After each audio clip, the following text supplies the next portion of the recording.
ఇది హైదరాబాద్ నగరమా లేక నడి సముద్రమా? అభివృద్ధి అంటే రోడ్ల మీద చెరువులేనా? కోట్లు ఖర్చు పెడితే ఒక్క వానకే నగరం మునిగిపోవాలా?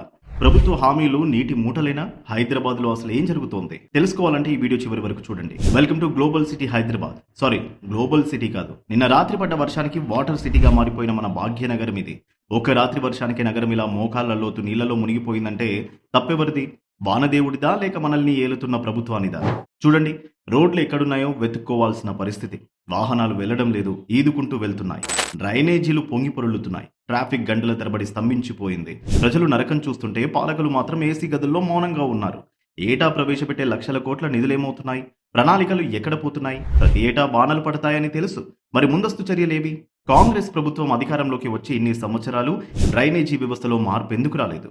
గ్రేటర్ హైదరాబాద్ ప్రజలు పన్నులు కట్టేది ఇలా రోడ్ల మీద బోట్లు వేసుకోవడానికా? అతిపెద్ద ఐటీ హబ్ అని చెప్పుకునే మన నగరానికి దుస్థితి ఏంటి?